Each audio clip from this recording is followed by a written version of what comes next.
the concept of expansion, expanding in consciousness, okay, is just really saying growth. The nature of life is evolution. Think about that. That's the nature of life. The whole reason we're renaming this, what we're doing is untethered, isn't to be just not connected to anything. We have no beliefs, untethered from all, It is because I believe that in the core of who you are is only life. And when we are untethered from the falsities or the things that keep us bound, if you will, then we quit living and expanding, okay? If you give a child love and they're raised in an atmosphere of love and food and water and sunshine, they're going to automatically grow in that nature, okay? If you take that all away, then they're going to become stagnant. Even though they're growing in physicality, they're going to be stagnant and there'll be death, okay? The nature of life is growth. The nature of energy is change. It moves, movement. Okay, so when I say expansion of consciousness, I've been listening to a book, and they would say, so the word consciousness, I'm like, say it one more time. Just say it to my face one more time. Because when you're listening, you can get where your mind kind of gets lost in it. Okay, so when I say the expansion of consciousness, I'm talking about your natural growth. Who you are as a being is healthy, is full of life, is full of love, but we just believed that we weren't, and that's what caused death in our emotions, in our mind. We began to believe the falsities were real, and then we began, because we are creators, to establish them as real, okay? And so what's happening in the untethering of the mind is we're just letting things go. But we're trusting. I heard, and I was reminded about this yesterday. I heard about a year ago, Spirit say that it's an act of terrorism to me. This is what I was like, okay, I had to sit up straight. I felt corrected. It's an act of terrorism to take people's foundational beliefs, what they've built their life on, think of it blowing up a building, without teaching them to see within. It's an act of terrorism to take all someone's beliefs away, because then how many of you go, well, what do I believe then? Well, the whole thing simultaneously and really in the forefront from the beginning was that we could explore within our own being. The memories, the life, the light. We could explore and enjoy life within this being, and as we do, it only expands. And in that journey, just like a rushing river, the more that the water flows, it pushes out the things that are false. So instead of always trying to get healed, always trying to get the next revelation, always looking for life, it's the realization that I am. We are I am. We never were disconnected. So we're hearing all these words like it's an illusion, or you never were separated. There's only one thing, okay? And that your mind goes, what? Your mind does that because we were trained in this physical world that there's two things, and you have to choose. So in this dimension, it's physical. The expansion of this dimension was to create a physical form and the enjoyment of evolving in that form. I'll put it in another word. Fully incarnate as you. To fully incarnate as you. That's what you're here to do. To fully become you. Your expression. You thought it was under this or that, and that's what stops your growth. So at the end of all the discovery, this long, long journey that you think you are, you're going to find out that you're right where you started, and it was you. That heaven, life, joy, peace, it's all within you, contained within you. Okay? So one thing that I wrote at the beginning of my notes, I'm just setting the stage here, and I wrote in the Bible, because we're talking a lot about beyond the Bible, before the Bible. It's a very young book, but it's not about pushing against anything that got us here. I heard somebody say that Islam, Judaism, and Christianity are very young. They actually call them New Age when it comes to the evolution of the worlds. I mean, it's because they're so young. So when you were raised in a certain way, you don't push against that. That's what delivers you here. Okay? And here's the key. This is the kicker. Mystics always find the mysteries. So when at 23 was when I was introduced to the Bible. I mean, I saw it on our table, but it was too holy to read because we were way Catholic, right? But once I was like, oh, you're just going to read it, and I learned spirit, and I mean, it gave me life, only life. I don't remember it giving me any death until I was taught by somebody else, until somebody else defined what truth was. Because my intention, my heart right now at that point was to grow. And everything follows intention. So the mystic, that's what I call a mystic, is someone that will see the mysteries in everything. In everything, okay? So let's look at the story of Genesis. Do I believe it's literal? No. I think it's even more than metaphysical. But let's look what they were trying to say. So in this reality, according to Genesis, there was man. They separated man from woman. According to this book, we've learned that God or energy is male and female in nature. That's for our minds.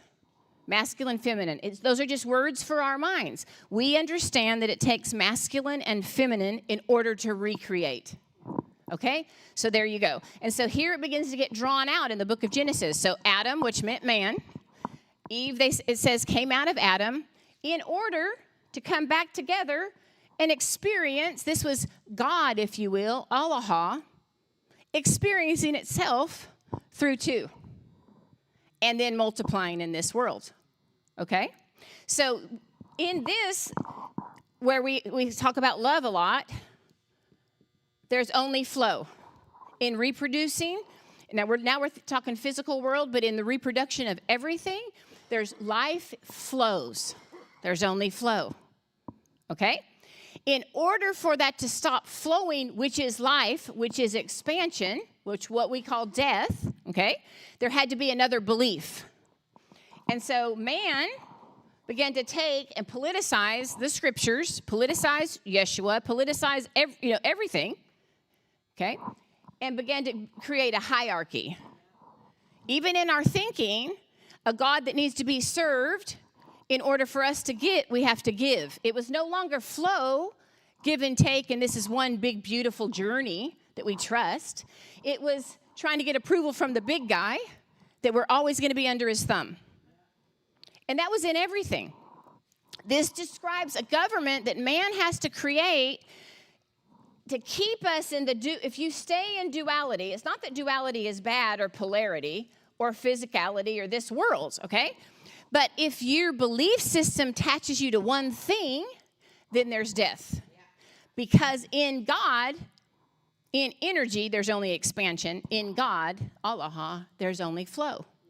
Look at the universes. We're talking a little bit science in there, okay? What does the universe do constantly? Expand, expand, expand, expand. It is the nature of God. It's the nature of you. It's the nature of you. So what do you want to expand? Do you want more love? Do you want more peace? Do you want more business skills? Right? Do you want more responsibility? Because what happened in our slave system that was created by man, you give to the top, and this is who's responsible. And then these are the slaves, and that's every system. Not just in the church, but in how we've related to God. So we're waiting for a God outside ourselves to come and do something because we're helpless. This is what was bred into us over and over and over, and we accepted it, okay? And there's no flow anymore. We're waiting and we're looking. And that's what's changing in us and in you. And so in the middle, that's what's so crazy. In the middle of feeling grief, because you're leaving one season, you feel life because that's the nature of expansion. The grief is from the mind that you're trying to hold on to something that's meant to be moving. Okay? It's from we've only known one reality, so when someone passes, the most extreme thing that we see, or when your child grows up too much, or they get out of your reach, or the relationship ends. So when we're talking about beyond the Bible, it wasn't beyond what I was seeing in the life I was getting. That's what I'm not talking about. I'm not talking about beyond what you're experiencing in the evolution. I'm talking about the beyond what bound you in your mind. Because the same thing that gave me life might have brought you death. It was all according to how it was presented and how you received it. So in it, when you begin to really expand and grow, you realize there's nothing to push against. There's only flow. And then, but you also understand, because we're not mad at this government.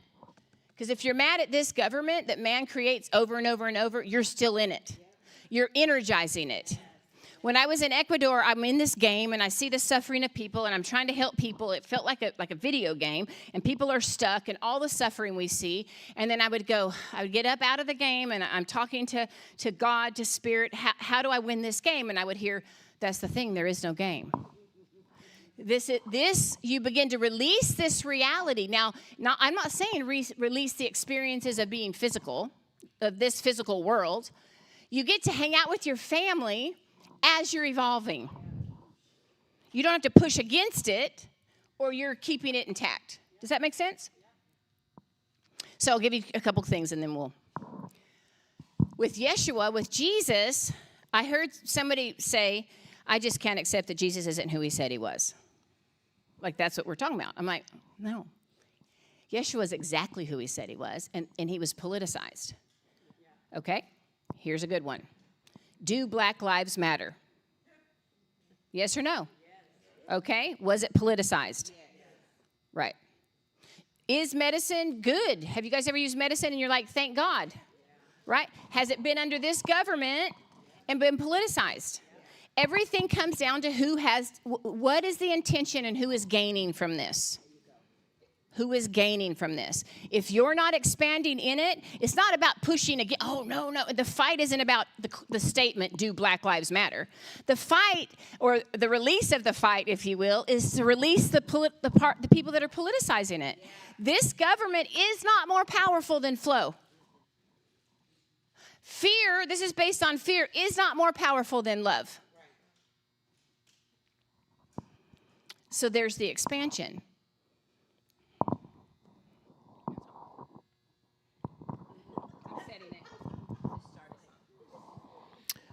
So I think practical, like what does expansion look like? How does it take place? What are some examples? And so I think about growing up in church. You know, I used to be warned about, I watched dudes break CDs and movies, and this is all trash, and you watch this, you're going to hell. You listen to this, you're going to hell. But I began to realize, too, that in expansion, if that's what we're always doing, so even if we say like we're stuck, I think it means we're stuck in just expansion in the wrong areas. Because what I'm taking in intentionally is feeding expansion of some kind. And so it's like as I find just looking back through my life, because my experience was in just church every day, all day, twice a day. A lot of times we had the right language and we had the right words, but we were coming from the wrong place. So it's like, they're warning us, stop listening to this. Well, because they're literally afraid if I listen to Van Halen, I'm going to hell. But what am I, because you could partake in anything and it expand you in the right way, in a good way, in a positive way. It could build life into you, but it's your intention in what you're partaking in. Yeah. So it's not like it's not exactly what am I partaking of that's building an expansion. It's what are my intentions in how I'm interacting with this. So it's like, you see Facebook dead zombies, and you can partake in Facebook, I'm sure, and it expands you in a positive way. It'd be life-giving, but it can also be zombie-making, and you just become a bigger zombie. And that's with anything in life. If I'm in a job where I feel like I'm dying, I'm expanding in that area every day because my intention is this job's killing me. And so that's what I'm pouring into that relationship, and that's what I'm getting out because I'm in relationship with the creators of these entities that I'm So if I'm listening to the music and it's expanding me, I'm in a relationship, some sort of the creator of that music. If that makes sense. So what they're bringing is what I'm partaking, is what I'm giving. So some of the language that I see where I was talking to Sheila about it. It was like I remember being in prayer meetings and like release the judgment of God, and all these things. And so I was just hearing that over and over in this time when I was meditating on that, just release the judgment of God. And I like kept hearing that, and then it kept changing as we were saying it, as people were saying it. The intention of that kept changing. So it became like you're not holding a magic wand as Zeus and saying release the judgment of God. Instead, you were like, release the judgment of God. Like, this God's not judging this. I'm releasing the judgment of God. So like we had the right language, but the motive was so you can fellowship with release the judgment of God, and your intention completely grows you in one area or grows you in another area. So it's like not this thing of watch out for that book or watch out for this person or watch out for that. It's guard in here. What is that feeding in here? What is growing in here? And if something may have deemed and already be labeled good, whatever that is, but I can partake and realize not for me right now because it's not good food for me right now. And so I see that as a practical way, like okay, if I'm going to be doing this every day, and I don't really have a way around it, this is what I do every day. How does what I do every day, how do my intentions flow into that, and how does that relationship begin to build in me, and how does this thing that I think is killing me, how does it begin to grow me? How does it begin to be part of that? And the other one is when we take that same directive, Sheila mentioned it, into our past, we in the kitchen, I believe what's killing, a lot of my friends have deconstructed or whatever that means to you, and what's going to kill them is continually cursing the past. It's going to kill them because the past delivered you to where you are now. And so you cannot be truly thankful for where you are now if you're cursing the past, because that's the car that got you there. So even if it's hurt, even if it's despair, even if it's grief-filled, even if she left you, he left you, all of those things that happen, even if they lied about you, all of that delivered you to today. And so the deconstructionists believe like, oh, I'm way better off than I am today, but they can't even enjoy today because they've cursed what brought them to today. So like if Moses curses the basket delivered him into that house. If Moses curses the desert delivered him to the burning bush. You cannot curse the vehicle that got you here. And so we guard our hearts with that, because whether you like it or not, and whether you're always thinking about it or not, you're still in relationship with those things. Yeah. And those things are based on your intention too. If you remember in ministry times, and people would get different words, and I remember Darren many times be like, you'll have the memory of it, but you won't have the pain, because you're in relationship with it, and that's your intention and your perspective. So your past can still grow you, and it grew you and it delivered you, but you haven't had the realization of the growth. Yeah, right. So it's waiting to deliver to you the maturity of everything that it brought you through. It's waiting to show you everything that you are. It's like, when he looks into the water in The Lion King and finally sees his dad, he's like, oh my God, all this pain, all this, everything that brought me to where I am, I can't curse my father dying. I can't curse. This delivered me to this moment, and now I'm looking at my father in the water. It's me. Yeah. It's the same. I think it's why we're going to Ireland, because I'd really dove in on St. Patrick, and I talked about it last time I was here, but he lived the descent. And so if he curses what he calls his slavery, he never goes back. In the slavery delivered him to, now when he looks back, if you don't know his story, he's kidnapped when he's a kid. He's brought to Ireland.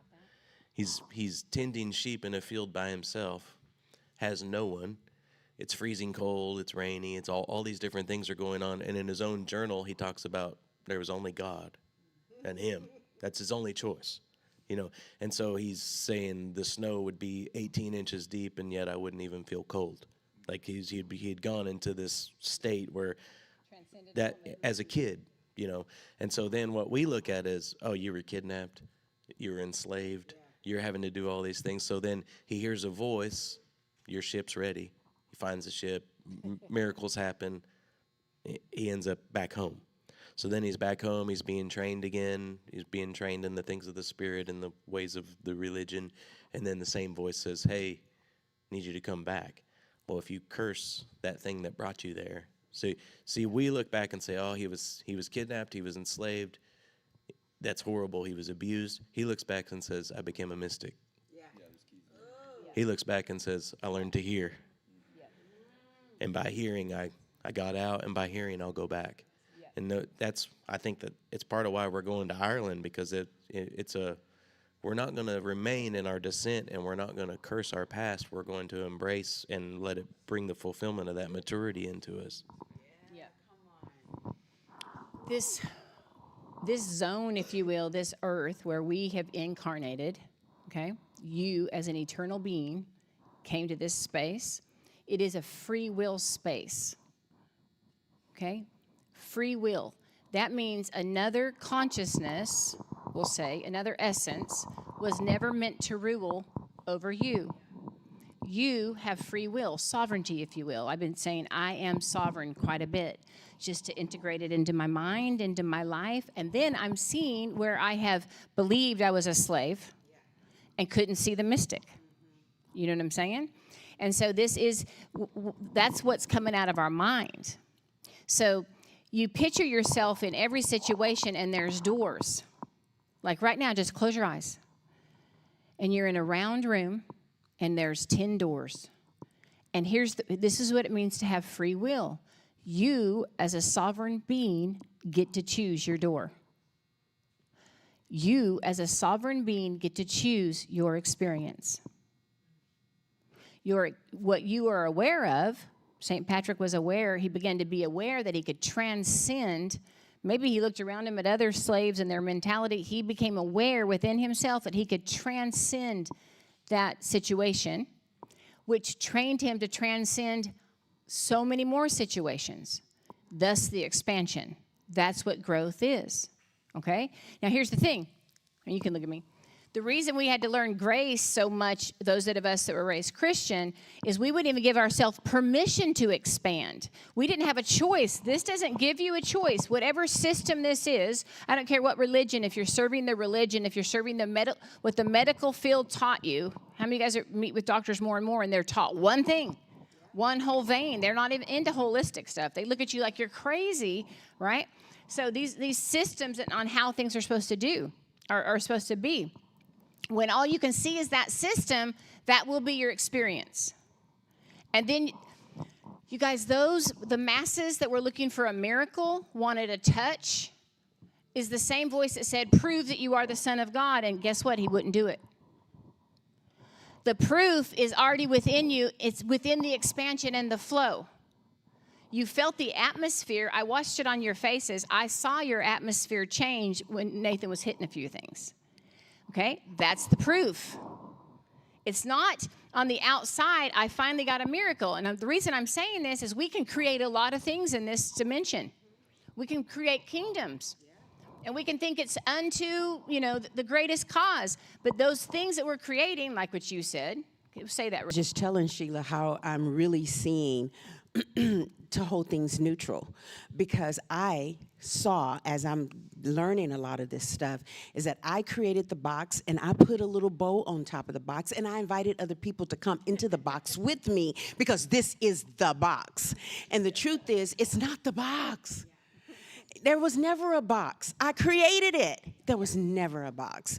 And so even all of this that we're learning, I was even sharing with her that, the grid that we have, because Darren even taught that when you don't have a grid for things, that your mind will shred it. And I'm just saying to you, continue to hold it loosely. I'm learning more and more that I have no judgment about it. I'm just neutral. Some things that I'm learning, I look at it and I go, God, I have no judgment. I have no opinion about this. And your mind the same way. And my mind is going, are you crazy? What? And then my body is going, oh my God, what is they saying? But then I come back within, and I'm like, the answer is in here. And I just take a breath. I have no judgment. And so that's getting me out of my nice little wrapped up boxes. Yeah. And you don't have to fight the box. I don't have to fight the box because the box is not my box. There is no box. Yeah, I created it, and it's right here. That's the illusion. When they say illusion. Right. That's it. Yeah. And I want to say I have a friend that talks a lot about, I'll be saying something and she'll go, well, that's not how I do it because I was taught when I was a kid, this is how you do it. And she resents how she was taught as a kid. And I just look at her, I'm like, not anymore. You're 50-something years old. You get to choose what you learned. That box that you were in, you can be a victim to that box still and be like, well, yeah, that's how, my dad did this to me because her dad was very abusive.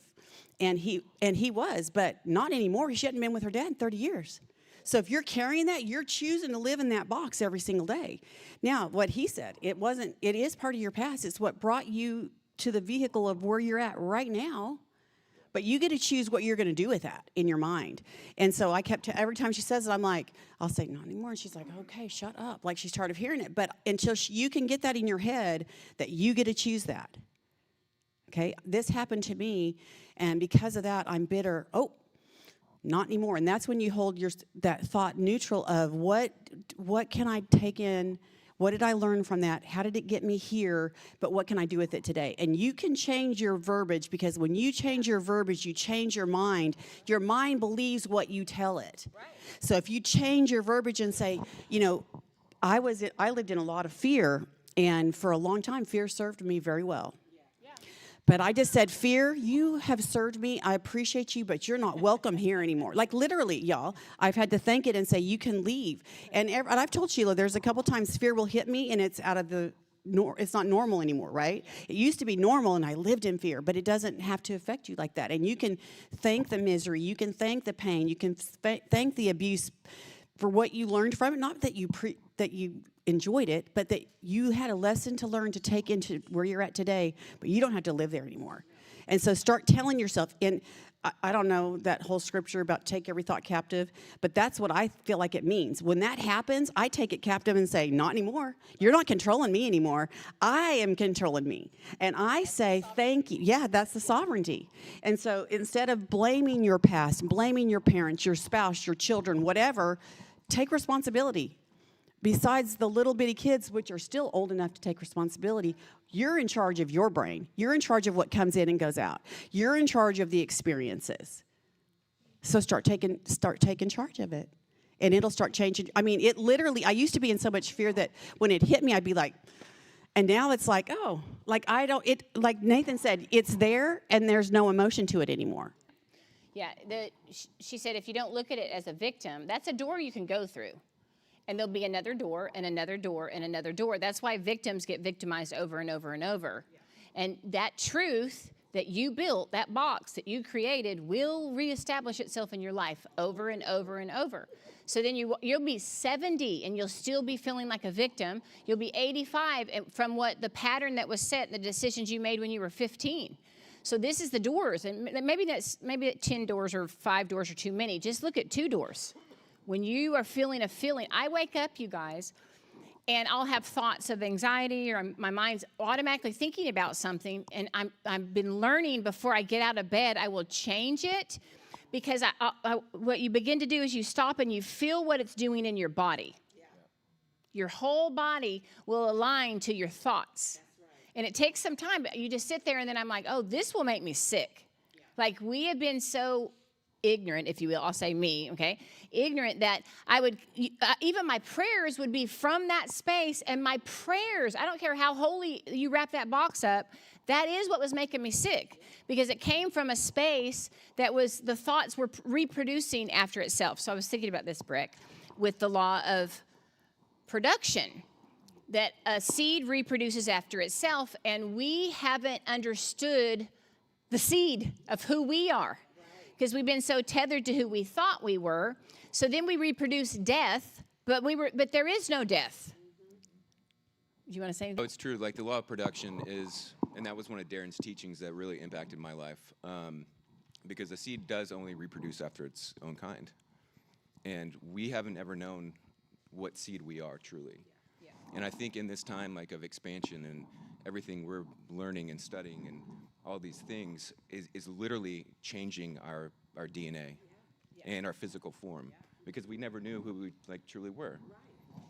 And I know it's that concept right there may be hard for people to grasp, depending where you are. But yeah. But when you say fully incarnate, that's truly what that means. Is we literally can our forms are changing right now in the earth, and that's the point of us being here. It's not about the boxes we create or any of that stuff. It's literally understanding who we are, and then changing that form. So And it's not about, like what he was saying, it's not about pushing against. it's not about pushing against this anything. reality at all. No. It's exploring it. Yeah, because that's all just an illusion, and it's not even real. It may have seemed real in the past, but it's not real. And so what we're seeing now is this whole new expanse of knowledge that we never knew was there. So You have to define what expansion is, but you begin to experience love. You have a child. You have a friend. Now let's go into what we call negative. You have betrayal. You have victimhood, things that really happened. We're not saying it didn't happen, okay? And it's the opportunity to expand. You can reproduce the death, and that'll be your constant cycle, right? Or you can expand from here and go, every one of those are a door, an opportunity. Last week when Alex spoke, and you guys started clapping, you could feel it in the room. It's so serious, the space that she's in, okay? But the thing is, for your life, this is what I really care about deeply, for more than anything as I look at you. For your life, it could be another person's story, or it can be a door for you. So that's why we even say testimony or whatever. You can hear about what someone's doing, and that could be a door. That's why I began to start just pulling in things. I didn't care where they said, I didn't care if it was under Christianity or whatever. The first thing I heard was what he was doing, and then someone said witchcraft. I'm like, oh, I don't care. I don't have fear of that stuff. I'll know when I get there. If that is available to me, that level of healing and shifting energy and stuff, then I want it. So what could be negative to somebody because of your intention will expand you. Yeah. But it could just be, have you heard what that guy's doing down the street? So suddenly when we begin to realize our oneness, when he has a breakthrough, if you will, in his marriage, in his body, in his whatever, it's mine. When I make it mine and I celebrate it, then it becomes a door for me. Yeah. So, you ready? Yeah, I mean, we get so concerned. Like I've had somebody even mention to me, I think it's Watchman Nee or whoever it was that wrote The Latent Power of the Soul. And like, I mean, you got all this power, but you're not supposed to use it. And yeah, who gave it? Who gave it to me? And but I mean, when Moses was in there, those witchcraft guys made snakes, and then Moses made snakes, made a snake. So you know, all these, and it's been a slow death. I realized some of the system that I was tied to, the untethering. The reason why the untethering has to come is because even the good is linked. There's death underneath it, because it's good, you know. So good always means there's bad. They can't be unattached. And so like what we were talking about, Sheila sent me a little voice message a couple weeks ago, and I was already thinking about forgiveness sounds good, and mercy sounds good. And I was like, I felt like Spirit said, well, just introduce, because like at our church, it's like, how in the world am I going to talk about this? And it was like, well, just talk to it like you're trying to explain it to a child. And I was like, okay. So it becomes like, if I'm going to take you, Monica, and you're going to meet my dad. And Monica's excited, and she's like, well, what's your dad like? And I say, oh, he's merciful. Like, what does that indicate? Is anybody excited about meeting my merciful dad? But yet our God, the good God, is merciful. So the good God, oh, you'll love my dad, he's forgiving. Well, what do you mean he's forgiving? Does that mean I'm going to mess up and he has to forgive me? And So forgiveness is always joined to judgment, and mercy is always joined to judgment. So there is even in the good of, if as long as you're in that system, even the good parts of that system are still, the foundation is judgment, the foundation is fear, the foundation is behavior control, all of those things. And so even the mercy, oh, I love your mercy, it means I'm afraid of your judgment. I'm so glad you forgave me. It means I'm afraid of going to hell. All those things. And so there's a plane to live in. There's a higher consciousness of, I don't forgive anyone. And so we get hung up on, I just felt like a little tension in some of our minds, even maybe people are going to be watching, but it was like, I just want you to know God's not concerned. Jesus is not concerned about what you're going to let go in the future. Yeah. He's not threatened. Jesus isn't threatened. Spirit isn't threatened by something you might think or something. I promise whatever you think they thought before. It's not a new thought. You're getting that thought from somewhere else, and it's a joint thought. Many people have thought it before, and so we get into this thing of like, oh, but what if I begin to even think on that thing? What's God gonna think? And it's like, it's not a unique thought. Yeah, not a unique thought. So just be released to know it's okay. The discovery is okay. And you may pick up something tomorrow and set it down the next day. But if you don't pick it up, you don't experience it, you don't find out, you don't know, you don't know what holds. And that whole, some of us are so tied up on, I'm going to write someone a letter and tell them I forgive them. And it's like basically you're writing them a letter and letting them know that they wronged you. You're holding on to that judgment. And if I don't have to forgive anyone, I haven't judged anyone. If I don't have to have mercy on anyone, I haven't judged anyone. So there is a higher consciousness. And to me, that is God. I don't need God's mercy. I can have it. I had it for a long time. It's not a necessity for my life. But I thought I needed it. I thought I needed that placebo. I thought I needed that pill. I thought I needed that box. But it's also got me to where I am today. Like, okay, thank you for your mercy. And, even though it wasn't what I thought it was, thank you for that. So what I'm learning in the expansion of consciousness, okay, your awareness, your experience, okay, your higher self, you can say in heavenly places, however you want to verbalize this, okay? But as you evolve, you still have access to the lower dimensions. It's not good or bad. That's not the situation. So as you're experiencing spirituality, I'll say this in a little more Christian form, as you're experiencing the heavens, you still have access. Yeshua, Jesus, still sat and chatted and laughed and played and enjoyed the energy in the earth. You don't leave one for the other. The expansion is all of them. So when he's saying your past, it's all of it. You get to go back and visit your past. Because you've expanded beyond the consciousness you were in when it happened, you go back and you release so the people that are holding their self to what they did. Because they think they still have, you guys remember in the shack when he went and met with his dad, and the dad was in heaven, but his dad was holding what he did to him. Right? And so as you expand, then you can go back and release what that person needs in the dimension they're in. So we're not saying it didn't happen when we're saying there's not sin or there's no need to forgive. It happened in one dimension. But I don't believe that Jesus walked around and saw sickness. He already was in a higher space where there was no sickness. There's only wholeness. So he said, come up here and see. And he would move mankind back into the space where we were created. Back into source. As you were talking, this morning when I was sitting by the fire, I've been seeing things I've never seen before. I mean, I'll just close my eyes and I'm seeing beings. I'm seeing things I have never seen before. The last 3 days, even more, okay? This morning, I saw these, I don't even know how to describe them. It was like, I didn't like it, okay? But I saw like this marching group of people, and their hair was like yarn. You could tell that they were made up, almost like I don't know. They looked like they had makeup on and dolls, and their faces were painted, and it looked like like you didn't know, you knew it was a person in there, but you couldn't tell what it was, okay?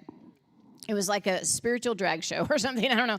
I was like, what is happening? And I'm seeing these, and then they had these balls of blankets, and they were wrapped in duct tape. It was very strange, but I'm sitting there, and I'm watching this, and I didn't like it. It felt like deception to the core, because you couldn't even mistake them for something else. You knew it was a show, you know? I don't know how to explain it. But then these things would fall out of their hands. They were holding these big blankets that looked like they were taped in duct tape, would roll out of their hands, and when they did, like young people began to roll out of these blankets. And I heard Spirit say, the reason we have to watch out for judgments is there's Trojan horses in the spirit. And a Trojan horse is when they created a big wooden horse, and they delivered it into Troy, I believe, and to say this was an offering for your God. But within the wooden horse were soldiers that were going to push things forward. And I heard Spirit say, watch out for what you judge, because there's Trojan horses. What I'm telling you is there's people that are doing all kinds of things that we would call horrendous in one reality, but just like that, they were sent here to, when they awaken, they're going to release life, and they're going to help shift the earth. So in the judgment of saying that's good, that's bad, when I'm watching it, I didn't like it. But what they were delivering, I saw these young people, it was like light workers that were coming to the earth to help this place shift. And they looked all kinds of ways. And I'm learning to observe, so I didn't reject it. My first response was fear and anxiety, because these creatures, what they were delivering. But when the beings rolled out, and they were like children, like a pure, innocent children, I realized it was for us. Hidden in it. That's why the mystic, if you want to know the mysteries, you have to remain neutral. And then you go back and you say, where have I called something good or bad? It's not even about correcting yourself. It is about just releasing that reality altogether. And so it's key in your life when you look back, even in your history, when you said this was, and you call things in that time good and bad. You'll begin to see the flow that all the way through, it was all for you. It was all, you know what I'm saying? So, anybody? So if you look at Jesus as the example, not holding, so you see, okay, you're taking mercy from me now and forgiveness, and we have to release judgment and all these things. So when Jesus sat at the table with the boys, you can read it in 3 of the different Gospels, I think, and it's supposed to be the Last Supper, whatever. He doesn't break it down and be like, because you guys are so bad. This is my body, and it's breaking for you. And I'm going to suffer so much because you're so horrible, but don't worry. We've majored on the minor and minored on the major so much that, you know, the way I said it last week at church was like, if an alien from another dimension came to you and said, who is your God? How are you going to describe? You know, in most believers that we call believers, most Christians are like, well, he sent his son to die on the cross to forgive us of our sins, and then that guy's like, what are you talking? What do you mean? he's your sins, and so they're at the table, and it's supposed to be the Last Supper, and he's going to the cross, and what's not on Jesus's mind is how bad they are and how sinful they are, and this is why I have to go do this. And even while it's happening, Jesus doesn't say, hey, everybody, I forgive you. He says, Father, you forgive them. I don't have anyone to forgive. So there is a higher, even when the worst is happening to you, even when you're walking into it's just, we've majored on the minor so much that there is freedom in just saying, all right, I'll just take the beings. I'll just take God.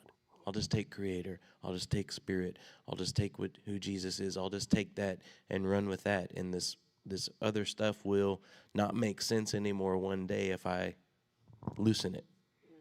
Doesn't mean you burn it, but I'm telling you, if you just open-hand it, it won't make sense. And what needs to not make sense won't make sense. I was seeing bubbles. Just close my eyes and seeing bubbles. Actually, I start getting on screenshots and getting on YouTube and looking just for bubbles. And you guys have seen when bubbles begin to float, that is like your individual self. Ego is the personality. It's what you believe that you may, not you, but people believe that they are, okay? But there's just a thin film that looks like it separates. So I'm seeing these bubbles, and I've been going back to this space and back to this space. You can imagine it. And the bubbles would begin to touch, and you guys will see bubbles become one bigger bubble, maybe 3, 4 bigger bubbles, and then a bubble will go off of it. The bubbles are full of energy, if you will. It's the same atmosphere that's on the outside of the bubble. And then you even see a bubble burst, and it's in the same space. It's all one thing. So even as I'm going into like just meditating on what this is, what this expansion is, what letting go of a reality is, it's that right there. It's experience, you guys. It's all experience. I want you guys to close your eyes. Now, let me give a preface here. In one dimension, the more you expand, you realize you don't have to forgive. The word forgiveness means release. But you know you're not there yet when you're still holding on to something. And so we begin to create room for the expansion. Does that make sense? So I want you to picture yourself holding balloons, a bouquet of balloons. And on those balloons, allow Spirit to show you who or what mindset or what wronged you is written on these balloons that you're holding on to. What you're keeping in a reality that you can very easily let go. So look at those balloons. It can be an opinion you've held, someone that hurt you, something that's the way you viewed the past. And let's just look at what's written on these balloons.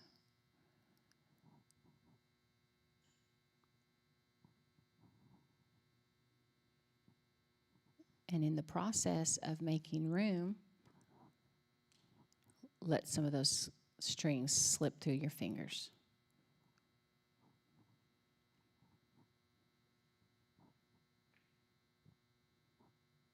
And watch them go.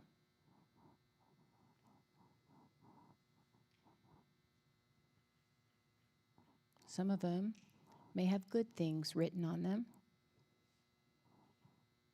Like Nathan said, in the good and bad, it's still a judgment that you're holding on and you're keeping in this reality. And let those strings just slip through your fingers as you're willing.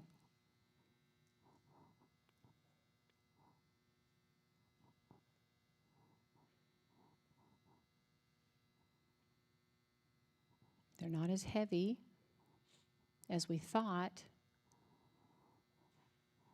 because they're not really there once we open our hand.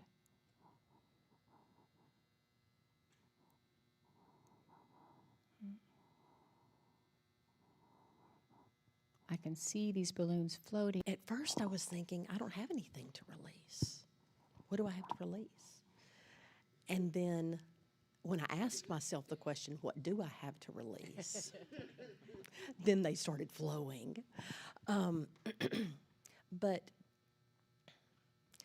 released a lot of my past church experience instead of thinking of it as something that was negative to me now. It brought me here.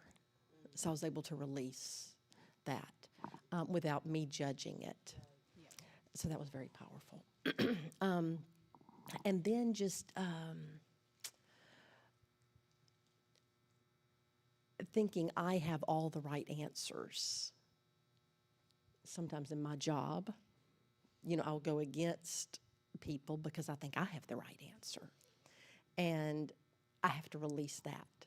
I don't have all the right answers. Yes, forming that box, I guess, if you will. So yeah, it's beautiful. Thank you. Mm-hmm.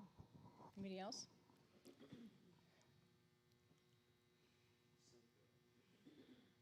You guys, it really is that simple. Making room, it really is that simple.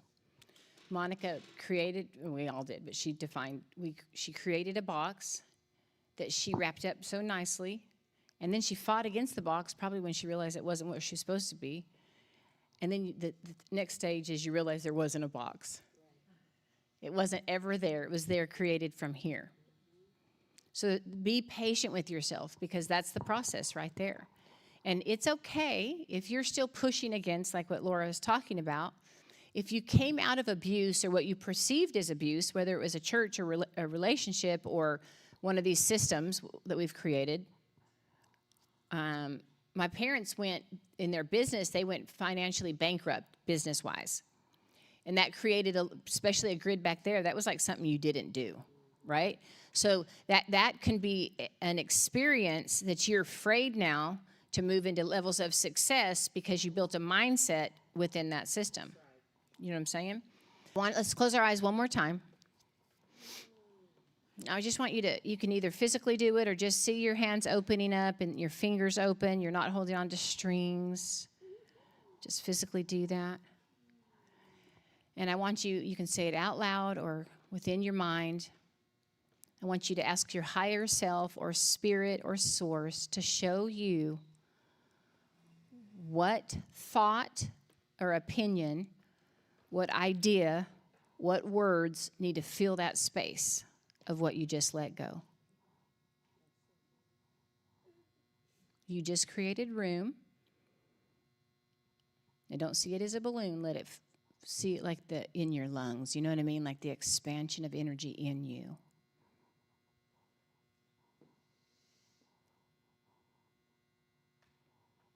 I let go of control, and I realized it was rooted in fear.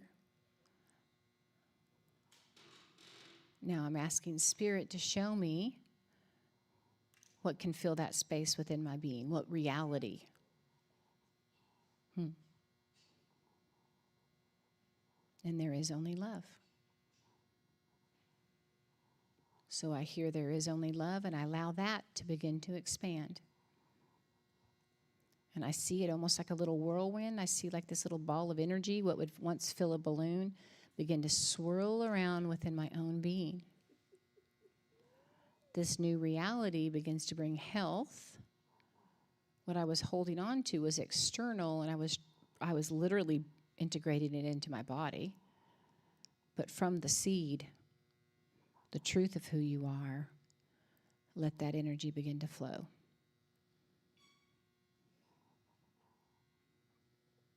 And as that truth, the word truth is Sharara, divine reality. As that begins to expand and flow, it pushes out all the falsities.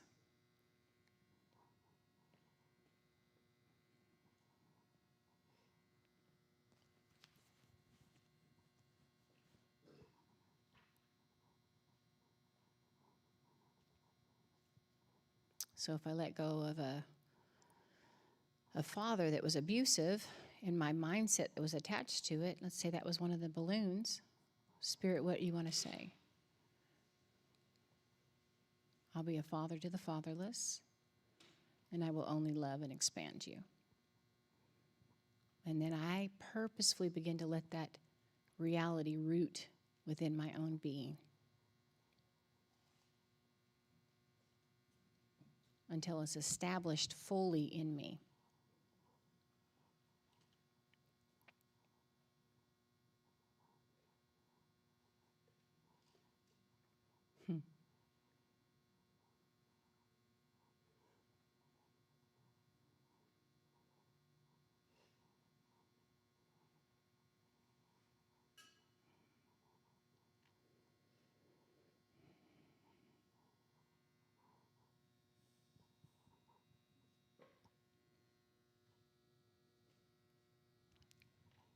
And when you feel like that's done, you can open your eyes.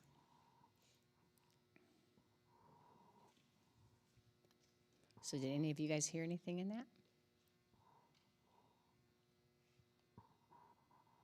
See, this is why years ago, when Darren began to realize with what hell was, and that fire, even in Scripture, was always redemptive. Fire's redemptive, y'all.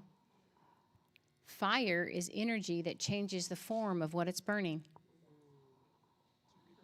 It's a rebirth.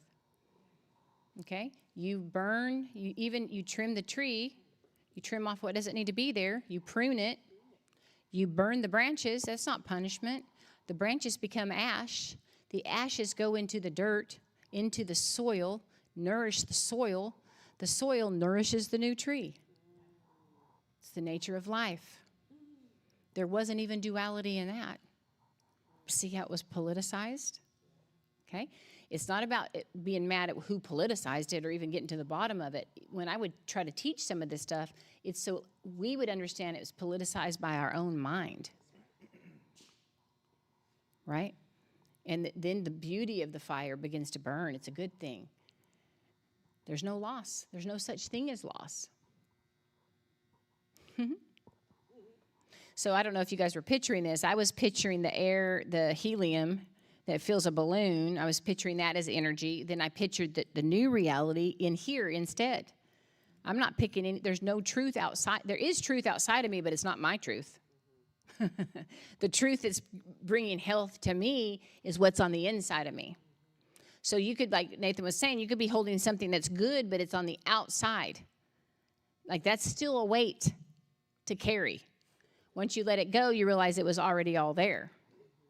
And then I begin to see it expand. So I'm fighting in your daily life in real time. You're fighting fear. You're fighting control. You're working on what you need to work on. Stop it.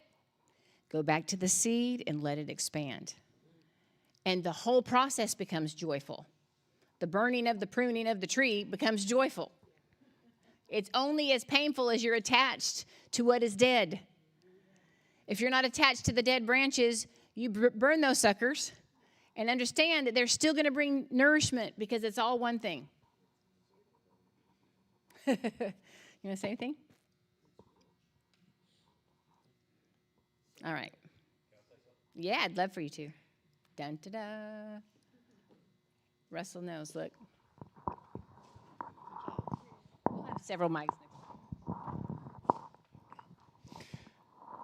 I don't know how many of y'all watched the football, the playoffs, Michigan and Alabama. Of course, Alabama lost. So, but this Michigan player, the quarterback, before the game, he's sitting down at the goalpost, and I think he was, like Indian style, sitting down, meditating, huh? Yeah, barefooted. He was grounding. Which you could look at grounding in different ways. He's becoming one with the turf there. It may sound all woo-woo, weird, but it's good. And also just the energy, getting it from the earth, it's a positive thing. I don't know what he went through, the trauma. I didn't look into that. I don't care, but I can only imagine. But he went through some trauma when he was young. So they said he stands in front of the mirror and says, I love you. I love you. Tells himself he loves himself. So I wish I would have had that when I was that age. Of course, they won. He did great game. And all of a sudden I turned and part of me wanted him to win because watching him. And you see other players, they give thanks to God, Jesus, thank you for all this, and that's good. That's where their grit is, and that was good for me at one time, even though there's so much conflict in that. Just like, okay, well, what about the other guy who's Christian too, doing the same thing? He wants to have a great game. He wants to win. God's choosing. All these kind of things come in your head. This guy was all about himself in a way, okay, but himself is God inside him and love and all that. And, of course, people can do it in a negative way. But my point is that I wish I would have had that when I was younger.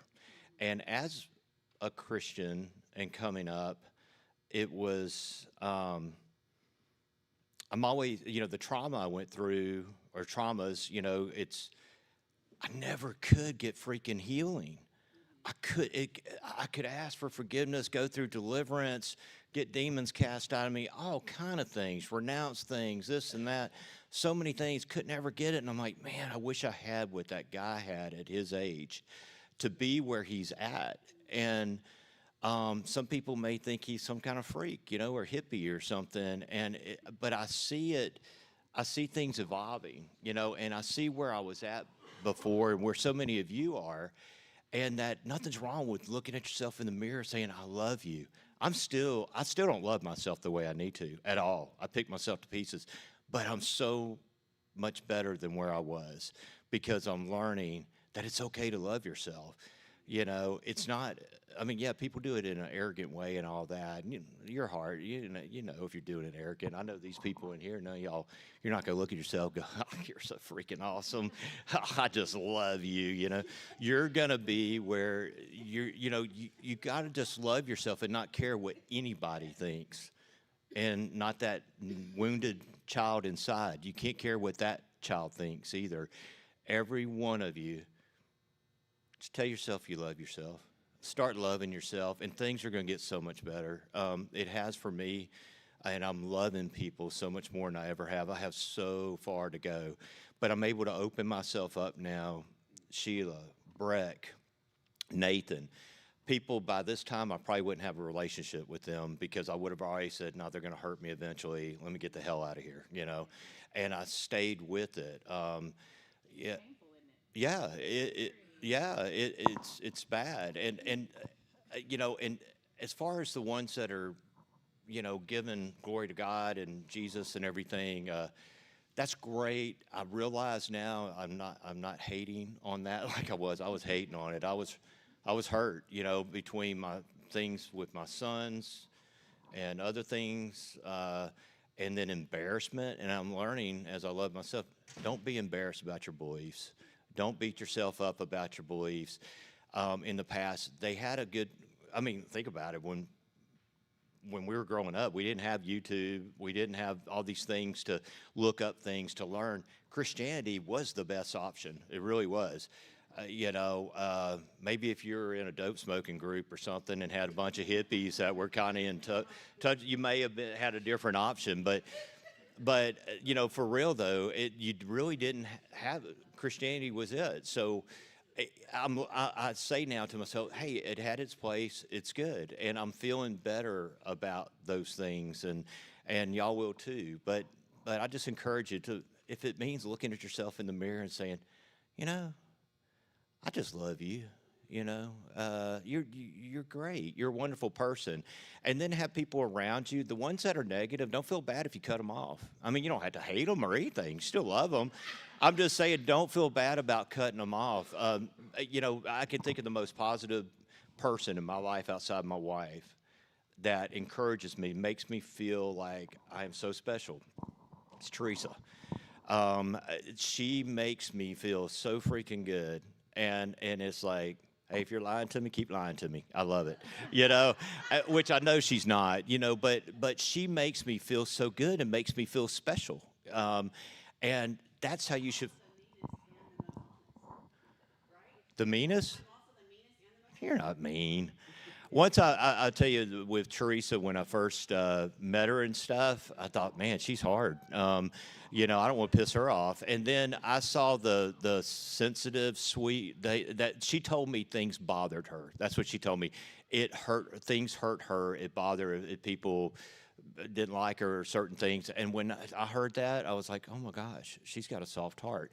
Totally changed the way I looked at her. And I love her like a real sister, you know. But she's outside of my wife. She's my biggest fan, but you can be your biggest fan.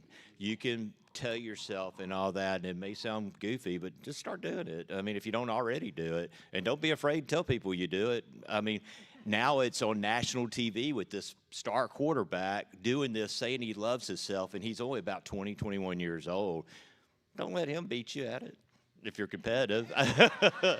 You know, so anyway, I just wanted to mention that because it's been on my mind throughout this morning, and I finally just thought, let me say it. So, all right.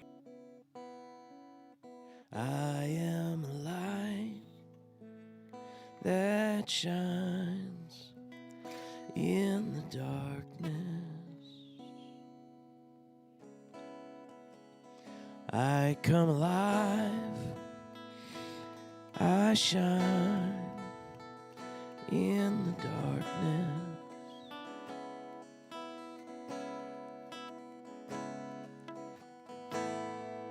Standing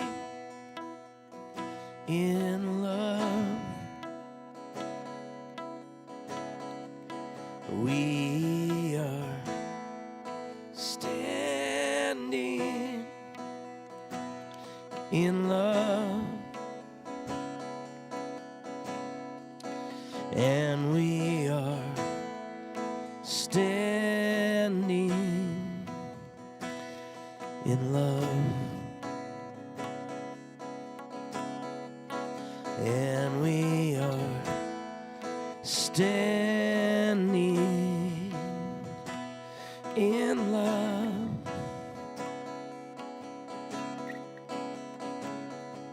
Standing in love, standing in me. I am standing in love, and love standing in me. I am standing in love, and love standing in me. I am a light. I am standing in love, and love standing in me. I am standing in love, and love standing in me. I am standing in love, and love standing in me. I'm a light. I'm a light.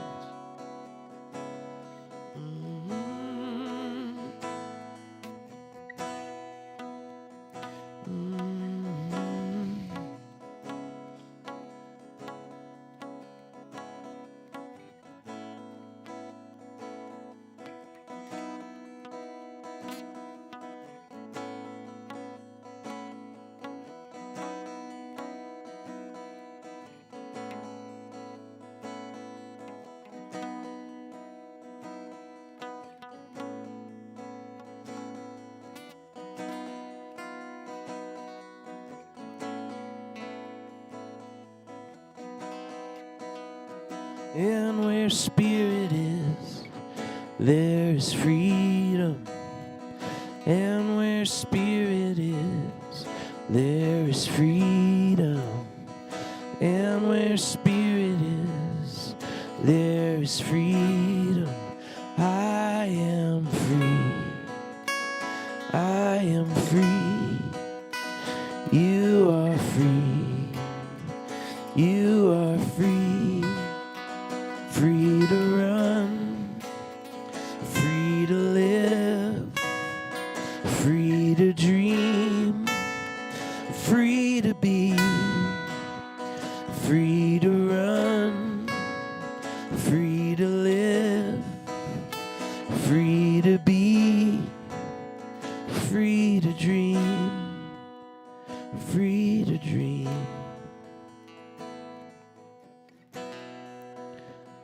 Free to dream. You're free to dream. Free to dream.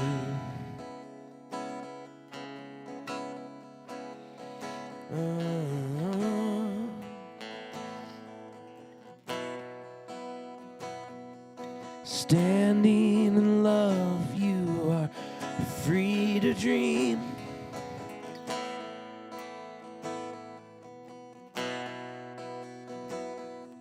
Standing in love, you are free to dream.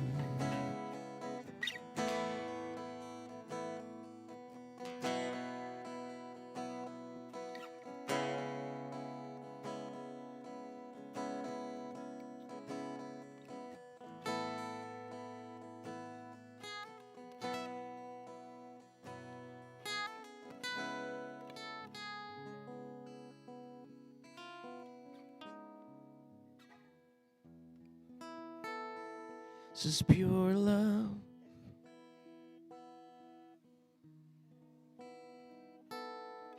This is holy fire.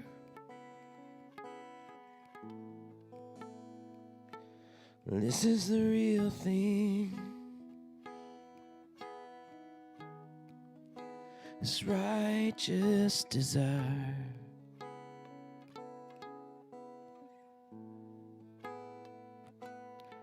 This is pure love.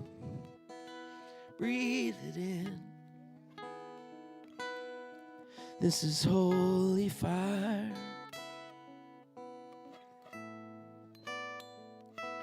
And this is the real thing. It's righteous desire.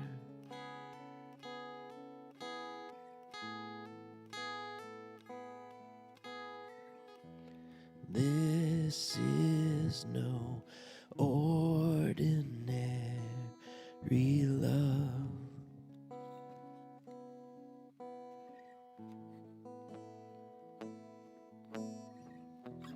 This is no ordinary love.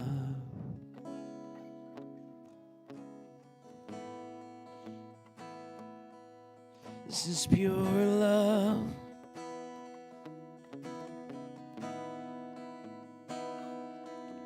This is holy fire. Yeah.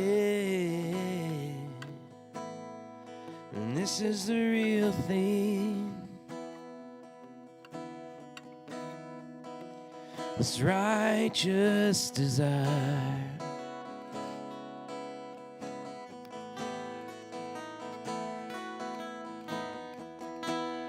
This is no ordinary love.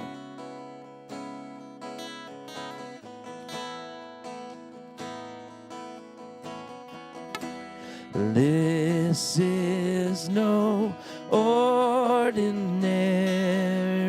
love.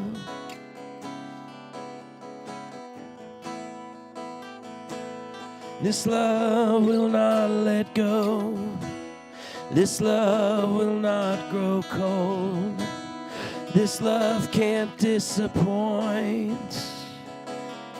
This love does not let down. This love does not back off. This love's relentless now. This love's relentless now.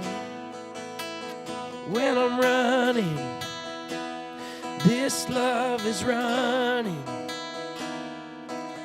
When I'm hiding, this love is finding.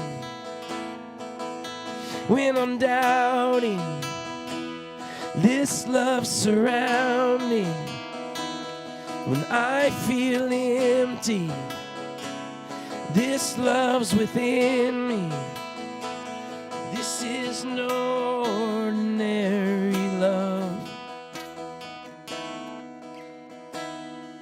It's old, but it's new.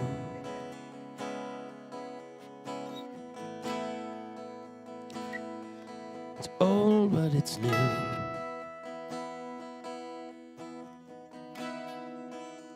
It's always been, but it's fresh this morning.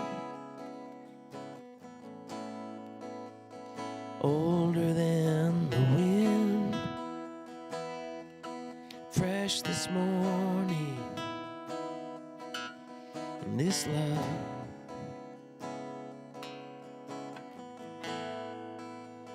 love is a burning thing.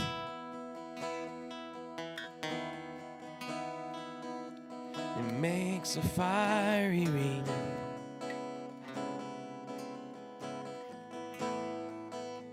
Love is a burning thing. And it makes a fiery ring.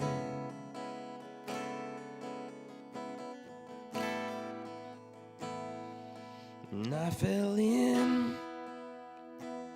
to a ring of fire. And I fell in to a ring of fire.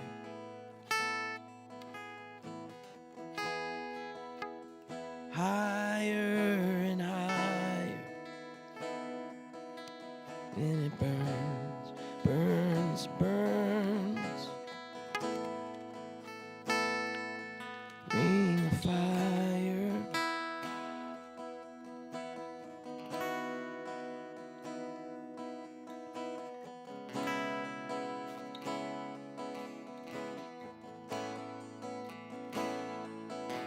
This is pure love.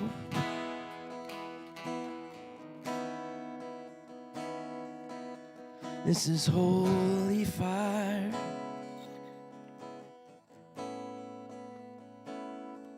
And this is the real thing. This righteous desire.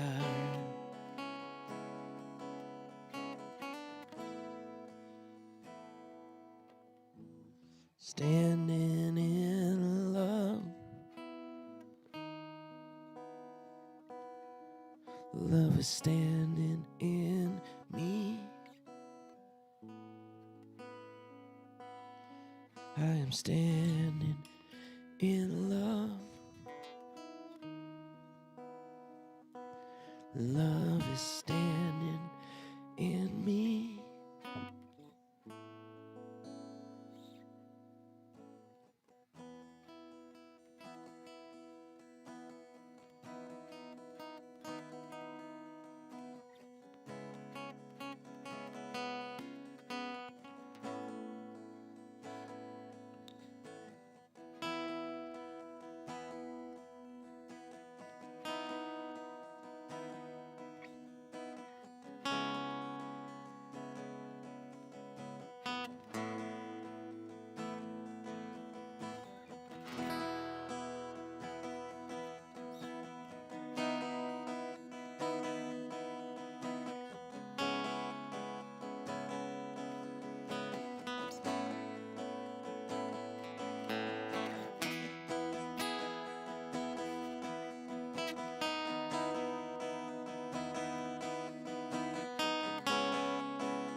It's love before my eyes, filling up my ears. It's love before my eyes, filling up my ears. Every road, and every door, and every road, and every door, in front or behind me, it is love. Before or behind me, it is love. I look ahead into love. I look behind into love. Love is standing inside of me. Love is the voice that's guiding me. I look ahead in love. I look behind in love. It's love that's standing inside of me. It's love, the voice that is guiding me, teaching me to let go, teaching me it's all right, teaching me to let go, teaching me it's all right,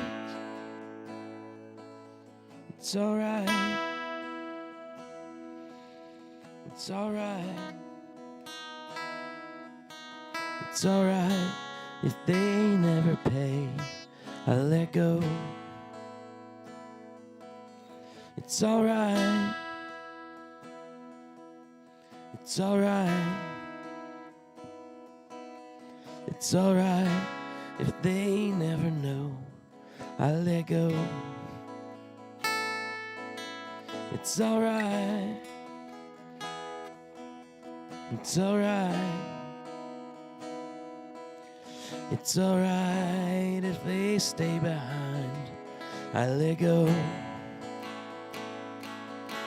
It's all right. It's all right.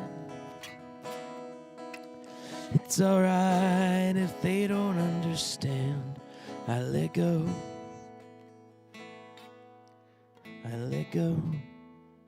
Of what feels owed to me, I let go.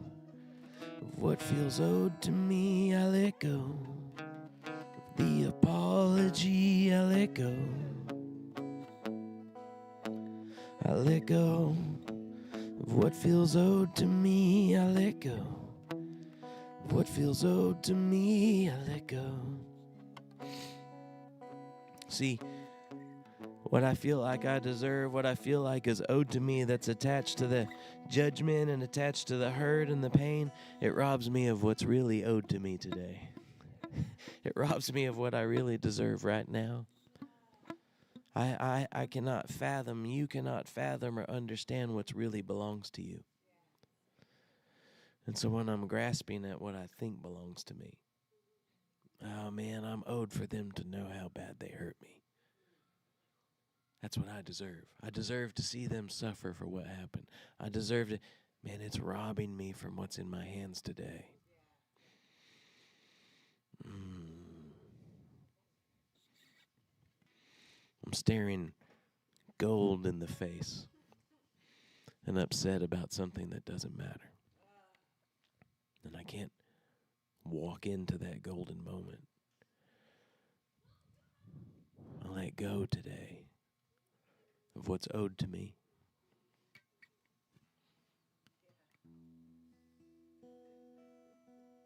I let go. I turn loose of other people's words who have said, I have a right. We lay down the right. Because that's man's law. We lay down man's law that says I have a right to this. I have a right to this pain, or I have a right to this feeling, or I have a right to this emotion. The only thing it's doing is stunning me. We lay down the right. Lay down the right. Lay down the right.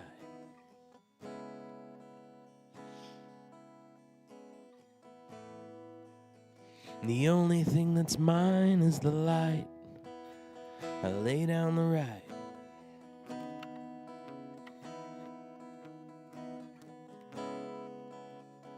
Leave it behind. Don't find comfort in that anymore. I don't find shelter in that anymore. It's a new house I'm living in. It's a new roof I take shelter in.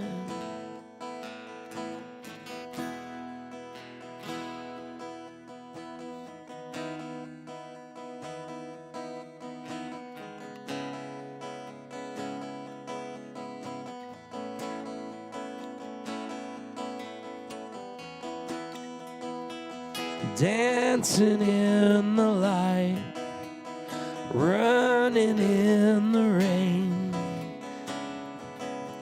It's a new house. Dancing in the light, singing in the rain. It's a new house.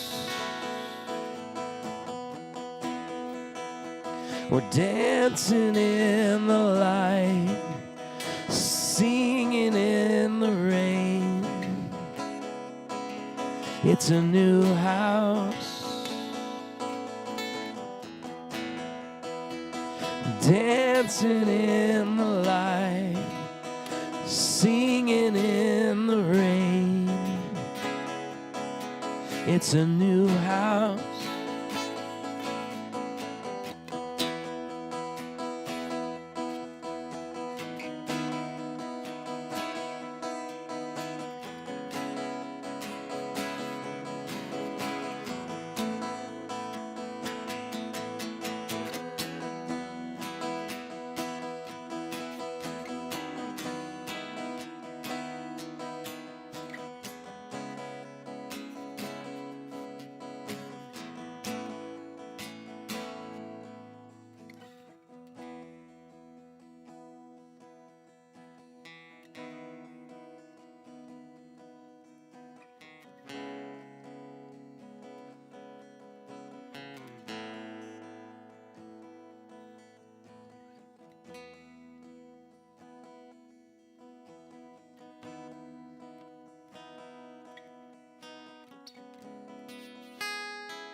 thing that's just beyond exciting to me is that you were always the plan. The expansion of you, the evolution of you, the growth of you has always been the plan. That's why we're here. That's why you're here on the earth. It wasn't to expand a system or a church or a vision or a calling outside of the expansion of you. You are the glorious, beautiful creation with the signature of God.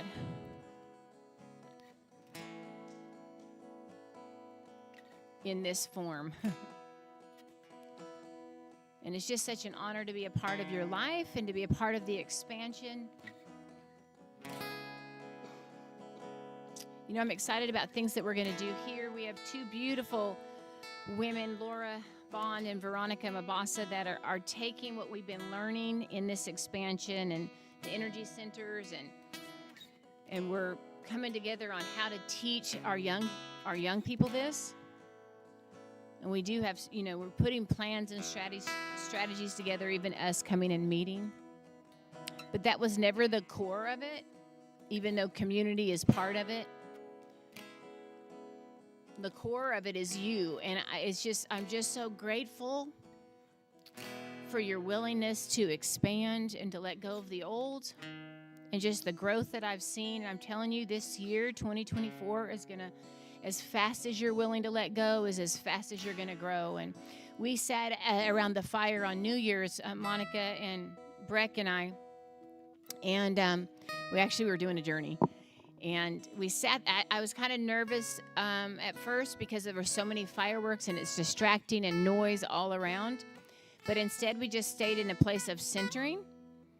And Breck said, it's okay. Like, it was almost like the fireworks that started. You know how we are in Texas, like 9 a.m. or something, or 9 p.m. they start. It felt like gunshots, to be honest. And as we're entering a year of more conflict, an election year, and just across the world, the conflict. And then you guys, about 11:40, it was like explosions. But we were in the center of this state that's completely different, of peace, as we're aware of all the explosions around us. And there was a beauty in it. And I was purposefully, when he said that is okay, because we're training our nervous system. It's the eye of the storm. It's that place that we come back to the truth of who we are, and it's okay. It's not an outside comfort. And so as we sat in that place, I was just imagining, and I'm not saying there's going to be physical gunshots. Maybe there will be, okay? A lot of people are threatening all kinds. But the words and the fear and the atmosphere that you were created to live in the eye of it, and to govern from that state of peace, no matter what's being said, no matter what's being created, as we are learning to come back into ourself where there's only truth and love and light, then not only will that be our experience, but that expansion, of course, is going to manifest. Of course. Do you want to share, Patty, real quick, the story, what happened to you? Okay. I want you to share that story. Come here. In it, you guys, if you want to give, these buckets, you can give money if you want to put money in those. I know a lot of people don't. There's the number, and then on the floor are also those codes. That's what we're still doing, is connecting our finances, donations. That's how we're living. So if you want to just scan that, it'll also show you how to give. But here's the thing that's so amazing, okay, as she shares her experience. In the expansion, you guys, the defining of it may come later and it may not. You don't have to understand with your mind. You know it's happening.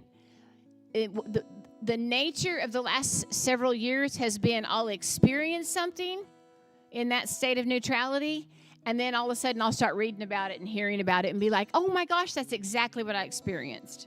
And then it begins to get established. So anyway, come tell us what you experienced.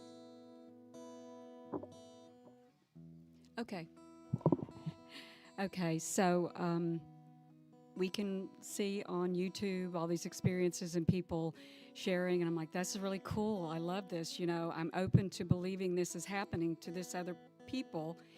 And then Saturday morning, I woke up, never sleep all through the night, never, ever, in a long time, decades. I slept through the whole night, decades. And so I looked, it's 5:30, it's dark, but you know, I have a little light in the bathroom, so I just kind of meander in there. And then I turned and I stepped on wet clothes. I'm like, what are wet clothes doing here? You know, I'm OCD. I'm not leaving wet clothes laying around. That's just not me. I turned the light on, and the pajamas that I had went to bed with on Friday night. Well, from here down, were on the floor wet. Now, I was wearing new dry garments from here down. Yes. And I was just like, I picked them up. They're drenching wet. I didn't spill my water in my bed. I didn't do any of that. I even brought them to David. He's my, I'm not crazy. I'm not crazy. I'm not crazy. And I don't want to call it weird. Those are the words we always use before the language. Why can't it be epic? Why can't it be paramount? Why can't it be brilliant? Why can't it be that? So I just kept walking around with these clothes, and I'm wringing these out, socks and everything, you know, and I said, I can't explain this. And I said, David, feel this. And he's just like, well, first thing is like, well, this is weird, you know, but it's because we have not experienced that. I have not experienced that. So in doing so, Teresa shared with me, perhaps I've gone on journeys and then have the physical evidence. This is real physical evidence, and it's happened to me. And now it's not just you or you or you or you. I am a true witness. I'm not just someone who's repeating a story on YouTube or repeating what somebody has said. I am now a true witness to that being manifested, that in the natural, I went on a journey. I went somewhere. I flew out of there, and the fact that they were in a pile, just as though I was just pulled right out of them, just all right there. And all day, I just walked around making him touch them, you know, like it's like, yeah, you know, it's like, look at him, you know, like it's special, like I'm gonna preserve it. No, but seriously, folks, I'm stepping into something that I'm willing to step into, and until I became willing, I don't think any of that would have come on to me or come on to the atmosphere that I was in. So I don't know how to end this conversation other than saying I am a true witness. And thank you for sharing the I love you thing, because that's very important. And thank you for the Hold On Loosely, Don't Let Go. That was a great concert, 38 special. But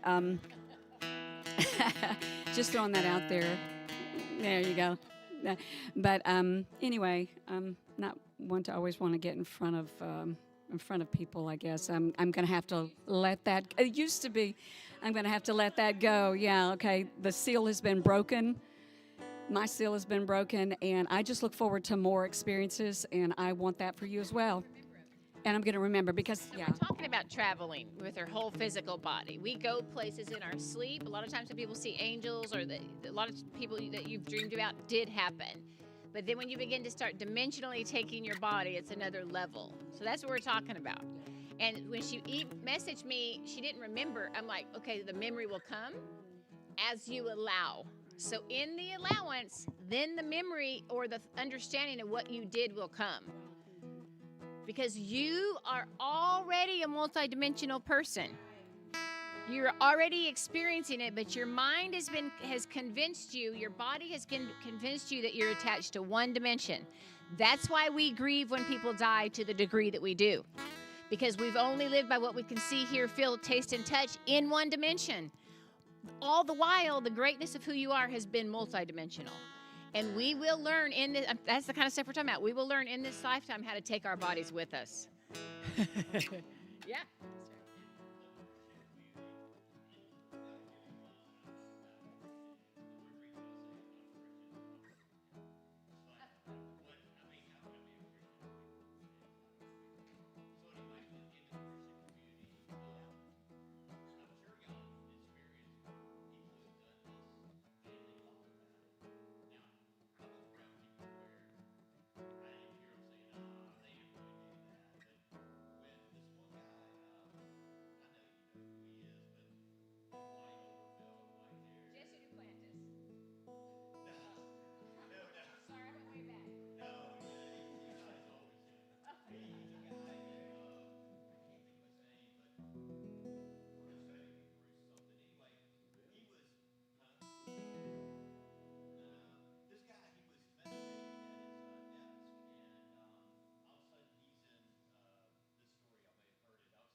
he was really ill at the time, but he did a wedding in Denver. And he had an encounter with his mother, and she's gone. She's passed. I don't remember the whole story. I just know that she was telling him that whatever the word is that she told him, she said she's going to confirm it with a prayer cloth. Now, this is an old Pentecostal woman that would have prayer cloths. Anybody remember the prayer cloths? You don't know how to do that yet. He said she Yep. had to give it to him and said, Yeah. oh, you don't know. Yeah, she was giving him a prayer cloth, and she said, oh, yeah, you haven't learned that yet. And that it was going to manifest, basically, from the spirit realm, this prayer cloth, which he understood, and it meant more to him than it meant you, because when you're raised around the prayer cloth, that was from the scripture, if you touch the hem of his garment, right? And so Darren would carry around in his wallet a prayer cloth, and just, But anyway, so when he came home from Denver, meanwhile, I'm cleaning, and I'm a little OCD sometimes. I'm organizing his whole closet in colors and cleaning his whole closet, and I look down, and there's this little prayer cloth in the bottom of his closet.